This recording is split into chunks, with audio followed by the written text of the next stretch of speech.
নমস্কার বন্ধুরা, welcome to কোয়েলস kitchen story. আশা করি তোমরা সবাই ভালো আছো। তো চলো দেখে নিই আজ কি বানানো হবে। আজ বানানো হবে চিড়ের পোলাও। দেখতেই পাচ্ছ তোমরা কতটা কালারফুল, আর খুব সহজভাবে কিন্তু আজকে চিড়ের পোলাওয়ের রেসিপিটা দেখাবো। দুর্দান্ত টেস্ট হবে বাড়িতে বানালে। তো চলো দেখে নিই কী কী লাগছে। দেখে নাও মোটামুটি সব কিছু রেডি। তো আমি একে একে দেখাচ্ছি। এখানে চিড়েটা ভালো করে ধুয়ে রেখেছি, আলুগুলো ছোট ছোট চৌকো করে কেটে নিয়েছি, ডিম নিয়েছি, আদা কুচি নিয়েছি, লঙ্কা কুচি নিয়েছি, 3টে এলাচ নিয়েছি লবঙ্গ, দারচিনি আর 2টো তেজপাতা, আর খানিকটা কিশমিশ আর কয়েকটা কাজু বাদাম ভেঙে দেব, আর ঘি নিয়েছি। তো এই হলো মোটামুটি আমার জিনিস। গরম মশলার গুঁড়োও রেখেছি শেষে দেওয়ার জন্য। তো চলো স্টার্ট করে দেওয়া যাক চিড়ের পোলাও বানানোটা।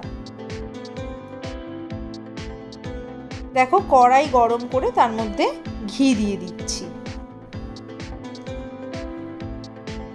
এবার তার মধ্যে আলুগুলোকে ভেজে নিতে হবে। এক্ষেত্রে তোমরা চাইলে ঘি না দিয়ে সাদা তেলেও আলুটাকে ভাজতে পারো। আর আলুটার মধ্যে পরিমাণ মতো নুন আর সামান্য হলুদ দিয়ে দেবে। চাইলে তোমরা আলুটাকে আগে থেকে সিদ্ধও করে রেখে নিতে পারো, তাহলে আরও তাড়াতাড়ি হয়ে যাবে।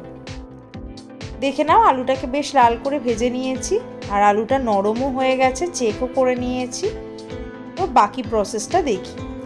এবার কড়াইতে দিয়ে দিলাম আদা কুচিটা,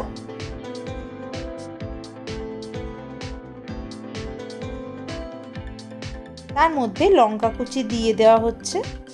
আদা আর লঙ্কা কুচিটা পোলাওয়ের ক্ষেত্রে একদম প্রথমেই দিয়ে দিতে হয়। এবার তেজপাতা দিলাম, আর বাকি গোটা গরম মশলা যেগুলো ছিল সেগুলো দিয়ে একটু নাড়াচাড়া করে নিতে হবে। এবারে কাজু কটা ভেঙে দিয়ে দিয়েছি, আর কিশমিশটা দিয়ে দিয়েছি।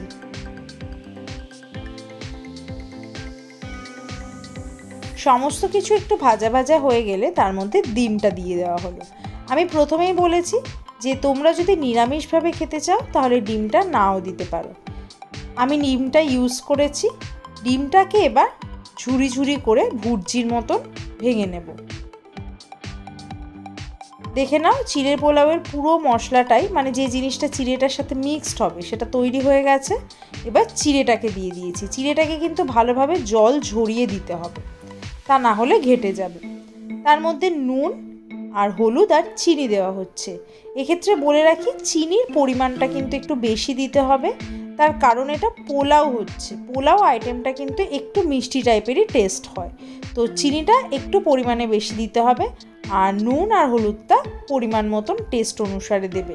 তার মধ্যে আমি গুঁড়ো গরম মশলা দিয়ে দিলাম, আর এবার এটাকে নেড়ে চেড়ে মিক্সড করে নিতে হবে। চিড়েটা খুব বেশিক্ষণ কড়াইতে রাখার দরকার নেই, তাহলে নরম হয়ে যাবে।